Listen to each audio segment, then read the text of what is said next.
मैं प्रभु यीशु मसीह का धन्यवाद करता हूँ कि प्रभु ने सचमुच मुझे फिर से मौका दिया कि मैं उसके वचन से आज आप सब लोगों से बात कर सकूं। हालेलुया। सचमुच प्रभु भला परमेश्वर है, वो अनुग्रहकारी और जीवित परमेश्वर है। हालेलुया। आज के वचन से आप बहुत कुछ सीखने के लिए जा रहे हैं। आज जब मैं इस वचन को पढ़ रहा था तो प्रभु ने मुझसे बात करी और मैं खुदा का धन्यवाद करता हूँ। प्रभु ने मुझे अनुग्रह दिया और अगुवाई करी कि आज मैं लाइव होकर आप सबसे इस वचन से बात कर सकूं। आमीन। मेरा आज का वचन का जो मेरा विषय है वो है पाप के ऊपर, कि हमारा जो जीवन है वो आज भी क्यों पाप में पड़ा हुआ है। आज भी बहुत से मसीह लोग ऐसे हैं जो पाप का जीवन बिता रहे हैं, मसीह को जानते हुए भी, फिर भी उनसे पाप वो बार बार कर रहे हैं।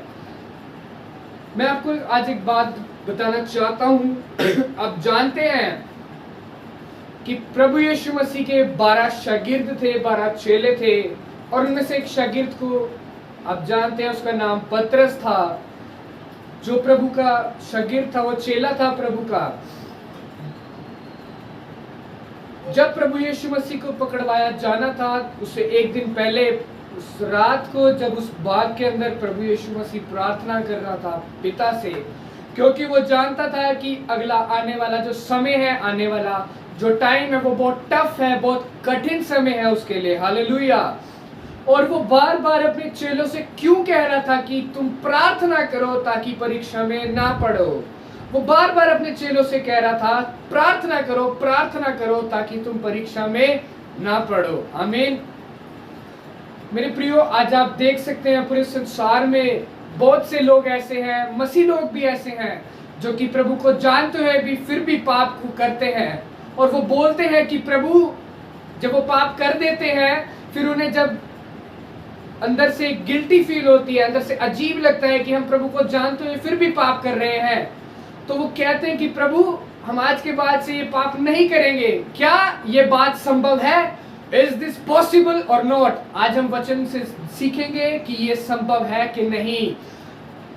आपने सुना होगा, आप भी बहुत से लोग जो आज मुझे देख रहे हैं, आपने नोटिस करा होगा कि आप बोलते होंगे कि प्रभु, मैं ये पाप आज के बाद फिर से नहीं करूंगा। मेरे प्रियो, ये जो शब्द मैं है, ये आपके काम में बिल्कुल भी नहीं आने वाला। क्योंकि पतरस को आप देख सकते हैं, उसने वो गिरा, शैतान ने उसको गिराया। नो डाउट कि वो खड़ा हुआ, प्रभु ने उसको फिर से खड़ा करा, लेकिन वो गिरा भी और उसने परमेश्वर का 3 बार इनकार भी करा। क्यों? क्योंकि जब प्रभु यीशु मसीह को पकड़वाया जाना था, वो अपने चेलों से एक जगह कहता है कि मैं पकड़वाया जाऊंगा बहुत जल्द, मारा भी जाऊंगा, गाड़ा भी जाऊंगा और मुर्दों में से जी भी उठूंगा। आमीन। तब पतरस वहां पर प्रभु यीशु मसीह को कहता है कि प्रभु, मैं तेरे लिए मरने के लिए भी तैयार हूं और मैं तेरे साथ काल कोठरी में, जेल में भी जाने के लिए तैयार हूं। आमीन। पतरस अपनी कमजोरी को जानते हुए भी प्रभु से कह रहा है कि मैं तेरे साथ जेल में, काल कोठरी में जाने के लिए भी तैयार हूं, मरने के लिए भी तैयार हूं। मेरे प्रियो, यदि पतरस प्रभु यीशु मसीह से ये कहता कि प्रभु, आप सत्य कह रहे हैं, ये बात सत्य है कि आपका पकड़वाया जाना, आपका मारा जाना, आपका मुर्दों में से जी उठना हम सब पापी मनुष्यों के लिए, वरन इस पूरे संसार के लिए है। यदि वो कहता कि प्रभु ये सत्य है, आप मुझ पर अनुग्रह करें ताकि मैं आपका इनकार ना करूं। यदि पतरस ये बात प्रभु से बोलता तो आज इतिहास कुछ और ही होता। लेकिन नहीं, पतरस अपनी कमजोरी को जानते हुए फिर भी कहता है कि मैं तेरे साथ, मैं तेरे लिए मरने के लिए भी तैयार हूं। आमीन।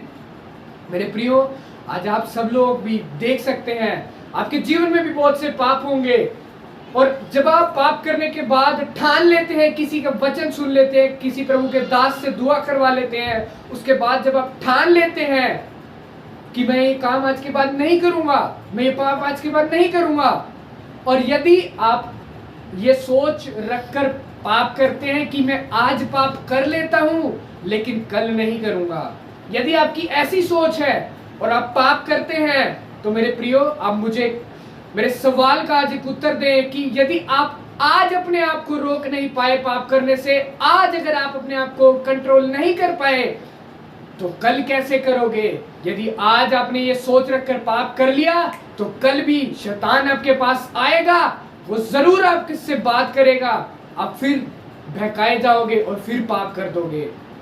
इसीलिए मैं आपको आज बताना चाहता हूं कि ये जो लाइन है, प्रभु मैं आज के बाद ये काम नहीं करूंगा, इसे बोलना बंद कर दें। क्यों? क्योंकि बहुत से लोग हैं जो खुद अपने आप के ऊपर होकर अपने बलबूते पर अपने आप को बदलने की कोशिश करते हैं। लेकिन मैं आपको एक बात बता दूं, आप खुद से नहीं बदल सकते, वरन परमेश्वर आपको बदल सकता है। आमीन। आप जितनी मर्जी कोशिश कर ले बदलने की खुद से, यदि प्रभु आपके साथ नहीं है, आपका जीवन डावाडोल है, पाप में है, और यदि आप बदलना चाहते हैं बिना प्रभु के, आप नहीं बदल सकते। ये लाइन बोलना छोड़ दें कि प्रभु मैं आज के बाद से काम नहीं करूंगा, वरन प्रार्थना में प्रभु से बोले कि प्रभु मुझे अनुग्रह दे, मुझे सामर्थ दे, प्रभु मुझ पर नियंत्रण दे, ताकि मैं इस पाप में फिर से ना पड़ूं, मुझ पर अनुग्रह कर। हालेलुया। यदि आप इस प्रार्थना में इस लाइन को बोलना शुरू कर देंगे आज से, तो मैं दावे के साथ बोल सकता हूं कि आप पाप से आजाद हो जाएंगे। और आप देखते होंगे इस पूरी दुनिया में आसपास अपने पड़ोसियों में, या खुद भी आपके परिवार में कोई हो सकता है, या आप भी हो सकते हैं, जब आप पाप को करते हैं उसके बाद जब आपको गिल्टी फील होती है, बुरा लगता है, तो आप ठान लेते हैं कि मैं ये पाप नहीं करूंगा। और ये जो आपका प्रायश्चित है, ये आपका प्रायश्चित करना, ये सिर्फ 2, 3 या 4 या ज्यादा से ज्यादा 1 हफ्ता चलता है। उसके बाद फिर से आप वही पुरानी जिंदगी, वही पुरानी गंदगी में, वही पुराने पाप में, फिर से पुरानी जिंदगी में लौट जाते हैं। क्यों? आपका ये जो प्रायश्चित है ये हमेशा के लिए नहीं टिक पाता। क्यों आपका प्रायश्चित केवल 2 या 4 दिन चलता है? क्यों? क्योंकि आप परमेश्वर को जानते तो हैं, लेकिन उसको आज तक समझ नहीं पाए। क्योंकि आप अपने आप को खुद अपनी बलबूते पर बदलने की कोशिश करते हैं, इसलिए आपके जीवन से कुछ पाप जो ऐसे हैं वो नहीं जाते। मेरे प्रियो, अपने आप से खुद से बदलना छोड़ दें, वरन अपने आप को परमेश्वर के हाथों में सौंप दें। प्रभु आपको बदलेगा। और मैं आपको एक उदाहरण देना चाहता हूं। हम वचन से पढ़ेंगे, पहला यूहन्ना उसका 2 अध्याय, उसकी पहली आयत से 6 पद तक हम पढ़ेंगे। हे मेरे बालकों, मैं ये बातें तुम्हें इसलिए लिखता हूं कि तुम पाप ना करो, और यदि कोई पाप करे तो पिता के पास हमारा एक सहायक है, अर्थात यीशु मसीह, और वही हमारे पापों का प्रायश्चित, और केवल हमारे ही नहीं वरन सारे जगत के पापों का भी। यदि हम उसकी आज्ञाओं को मानेंगे तो इसमें हम जान लेंगे कि हम उसे जान गए हैं। जो कोई यह कहता है कि मैं उसे जान गया हूं और उसकी आज्ञाओं को नहीं मानता, वह झूठा है और उसमें सत्य नहीं। आमीन। पर जो कोई उसके वचन पर चले, उसमें सचमुच परमेश्वर का प्रेम सिद्ध हुआ है। इसी से हम जानते हैं कि हम उसमें हैं। जो कोई यह कहता है कि उसमें बना रहता हूं, मैं उसमें बना रहता हूं, उसे चाहिए कि आप भी वैसा ही चले जैसा वह चलता था। आमीन। यहाँ पर पवित्र आत्मा क्या बोल रहा है हम सब लोगों से? हे मेरे बालकों, मैं ये बातें तुम्हें इसलिए कहता हूँ, लिखता हूँ कि तुम पाप ना करो, और यदि कोई पाप करे तो पिता के पास स्वर्ग में एक सहायक है हमारे लिए, अर्थात यीशु मसीह, जो हमारे पापों का प्रायश्चित है, वरन पूरी संसार की हर एक जाति का, हर एक इंसान का, पूरे संसार का वो प्रायश्चित ठहरा है। आमीन। यदि आप परमेश्वर को जानते हैं वरन उसकी आज्ञाओं को नहीं मानते, तो मैं आपको एक आज बात बता दूं आपके अंदर अभी भी झूठ का आत्मा है। और एक दिन ऐसा आएगा कि शैतान आपके पास आकर आपको बोलेगा कि ये देख, तूने प्रभु में आने के बाद भी, बपतिस्मा लेने के बाद भी तूने ये पाप किए हैं, और वो आपको नीचा दिखाएगा। लेकिन पवित्र आत्मा आपके पास जब आए, वो आपको दिखाएगा कि तूने ये पाप करे हैं, लेकिन वो आपको नीचा नहीं दिखाएगा, वरन आपको वो आगे वचन में बोलता है कि पिता के पास हमारे लिए एक सहायक है, अर्थात यीशु मसीह जो हमारा प्रायश्चित है। आमीन। पवित्र आत्मा आपको नीचा नहीं दिखाएगा, वो आपको नीचा नहीं करेगा, वरन वो वचन में आपने पढ़ा अभी, वो आपको एक सहायक है पिता के पास, उसके पास वो लेकर चलेगा, क्योंकि वही एक स्थान है पापों की प्रायश्चित का, वही एक स्थान है जहां आपको माफी मिल सकती है। आमीन। अर्थात यीशु मसीह जो हमारे लिए संसार में आया, मारा गया क्रूस पर, उसने दुख सहा, कीले उसके हाथों पांव में ठोकी गई, हमारे सब पापों का बोझ उसने उठाया। आमीन। ताकि हम आजाद हो जाएं। वो गाड़ा भी गया कब्र में और तीसरे दिन मुर्दों में से जी भी उठा। आमीन। वही हमारे पापों का प्रायश्चित है। आमीन। हालेलुया।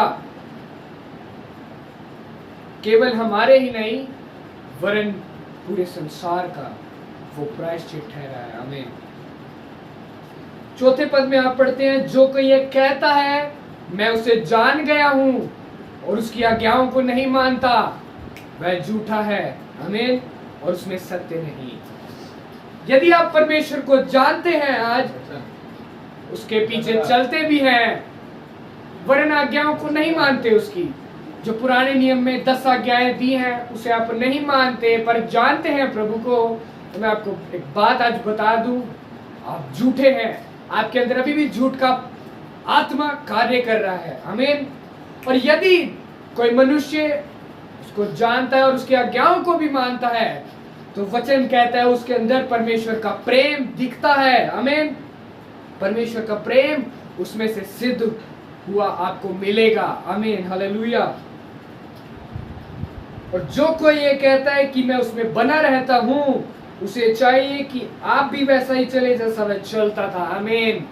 यदि आप कहते हैं कि मैं उसमें बना रहता हूं, तो आपको भी वैसे ही चलना है जैसे परमेश्वर आपके साथ चला था, सिद्धताई के साथ जैसे वो चला आपके साथ। उसने आपके लिए बहुत बड़े काम करे, आपकी जीवनों में बहुत चंगाइयां दी, पैसा सब कुछ आया, लेकिन यदि आप उसकी आज्ञाओं को अभी भी नहीं मानते, तो मेरे प्रियो आज ही पश्चाताप कर लें। अपने आप को कमजोर मत समझें, आप स्ट्रॉन्ग हैं, ताकतवर हैं। क्यों? क्योंकि आप खुद को खुद से बदलने की कोशिश करते हैं। आप स्ट्रॉन्ग हैं, लेकिन परमेश्वर को अपने आप को परमेश्वर के हाथों में सौंप दें। खुद से आप कभी भी नहीं बदल सकते। मैं आज आपको फिर से कह रहा हूं, यदि आप खुद से बदलने की कोशिश कर रहे हैं तो ये छोड़ दें। This is not possible. मैं ये काम आज के बाद से नहीं करूंगा, मैं पाप आज के बाद नहीं करूंगा, ये बिल्कुल भी संभव नहीं है। आमीन। वरन आप प्रभु से बोले, प्रभु मुझे अनुग्रह दे कि मैं ये पाप फिर से ना करूं। हालेलुया। जिस प्रकार आपने अभी सुना, पतरस यदि ये बोलता है कि प्रभु मुझे अनुग्रह दे कि मैं तेरा इनकार ना करूं, तो प्रभु से क्यों कर अनुग्रह ना देता? वो देता। और हो सकता है कि पतरस उसका इनकार ना करता, लेकिन उसने अपनी कमजोरी को जानते हुए भी ये बोला कि प्रभु मैं तेरे लिए मरने के लिए भी तैयार हूं, तेरे साथ जेल में भी जाने के लिए तैयार हूं। हालेलुया। यदि पतरस ऐसा ना बोलता तो आज इतिहास कुछ और होता। आज हम सबको के जीवन में शायद पाप ना होता, लेकिन ये प्रभु की योजना थी। और आज का वचन आपको बस यही सिखाना चाहता है कि आप खुद को बदलने की, खुद से अपने बलबूते पर अपने आप को बदलने की कोशिश ना करें, वरन अपने आप को पूर्ण रीति से परमेश्वर के हाथों में सौंप दें। हालेलुया। कीमत चुकाएं, परमेश्वर आपको जरूर देगा। उससे बोले, खुदा तू मुझे अनुग्रह दे, मैं ये काम कर सकूं। खुदा तू मुझे अनुग्रह दे कि मैं तेरे लिए पुलपिट पर खड़े होकर गा सकूं। खुदा तू मुझे अनुग्रह दे कि ये पाप मेरी जिंदगी में फिर से ना आए। हालेलुया। वो हमारा सहायक है। हालेलुया। वो आपकी सहायता जरूर करेगा। यदि आप उससे ऐसा बोलना आज से शुरू कर दें तो मैं दावे के साथ आपको कह रहा हूं, आज यहाँ खड़ा हुआ, आपका जीवन बदलना शुरू हो जाएगा। आपके जीवन से पाप का जो स्वभाव है वो खत्म हो जाएगा। हालेलुया।